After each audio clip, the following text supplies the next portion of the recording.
गोवा के जिला पंचायत चुनाव में इस बार कई सीटें ऐसी है जहां मुकाबला सिर्फ राजनीतिक दलों के बीच नहीं बल्कि दलों के भीतर भी देखने को मिल रहा है।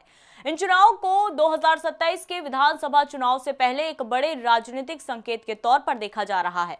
खास तौर पर कुछ निर्वाचन क्षेत्रों में स्थिति इतनी दिलचस्प है कि वहां जीत हार का अंतर बेहद कम रहने की संभावना भी जताई जा रही है।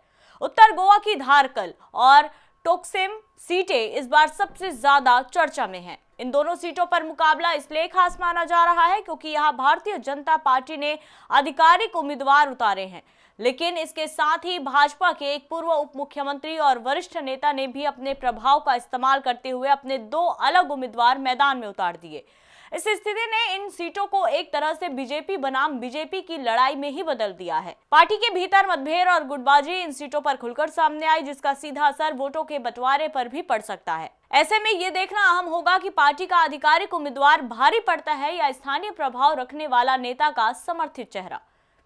कोलवाले सीट भी राजनीतिक रूप से बेहद संवेदनशील मानी जा रही है। यह क्षेत्र एक भाजपा विधायक और मंत्री का प्रभाव क्षेत्र है, लेकिन इसी सीट पर आरजेपी के अध्यक्ष मनोज परब की मजबूत पकड़ भी मानी जाती है। यहां सीधा मुकाबला भाजपा और आरजेपी के बीच देखा जा रहा है, जिससे ये सीट प्रतिष्ठा की लड़ाई बन गई है।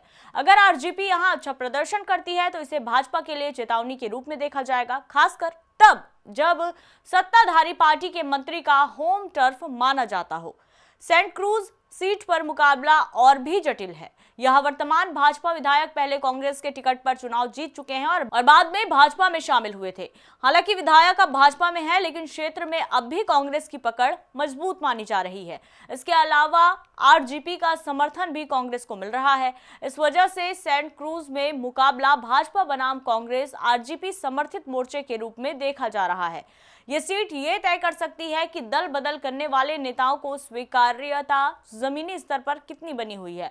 कोरलिम सीट पर भी मुकाबला काफी रोचक है। यहां भाजपा के मौजूदा जिला पंचायत सदस्य मैदान में है और उनके साथ सांसद का बेटा भी चुनावी रण में है, जिससे भाजपा पूरी ताकत के साथ इस सीट को बचाने की कोशिश कर रही है। दूसरी ओर कांग्रेस की क्षेत्र में पारंपरिक पकड़ रही है। इसके साथ ही गोवा फॉरवर्ड पार्टी ने भी यहां अपना उम्मीदवार उतारा है, जिसे कांग्रेस के साथ गठबंधन के बावजूद एक तरह की फ्रेंडली फाइट के रूप में देखा जा रहा है। यह स्थिति कांग्रेस के वोट बैंक में सेंध लगा सकती है और भाजपा को अप्रत्यक्ष रूप से फायदा भी पहुंचा सकती है। इन प्रमुख सीटों के अलावा उत्तर गोवा के लातंबरसेम, नागरगांव और पाली जैसे क्षेत्रों में भी कांटे की टक्कर मानी जा रही है, जहां भाजपा कांग्रेस गोवा फॉरवर्ड पार्टी का गठबंधन और आम आदमी पार्टी के बीच त्रिकोणीय मुकाबला है। तो वहीं दक्षिण गोवा के नवेलिम जैसे इलाकों में कांग्रेस का भाजपा के बीच सीधा मुकाबला माना जा रहा है, जिसे कांग्रेस के लिए साख की लड़ाई कहा जा रहा है। कुल मिलाकर गोवा के जिला पंचायत चुनाव में ये सीटें सिर्फ स्थानीय प्रतिनिधित्व का फैसला नहीं करेंगी, बल्कि ये भी तय करेंगी कि किस दल की संगठनात्मक ताकत जमीनी स्तर पर कितनी मजबूत है। कहीं पार्टी के भीतर की लड़ाई नतीजों को प्रभावित कर रही है, तो कहीं गठबंधन की मजबूती और कहीं स्थानीय नेताओं की व्यक्तिगत साख दांव पर लगी हुई है। बहरहाल 22 दिसंबर को होने वाली मतगणना के बाद ही ये साफ होगा कि इस हाई प्रोफाइल सीट और कांटे की सीटों पर जनता ने किसे अपना समर्थन दिया है और इसका असर आने वाले वर्षों की गोवा की राजनीति पर किस तरह से पड़ेगा।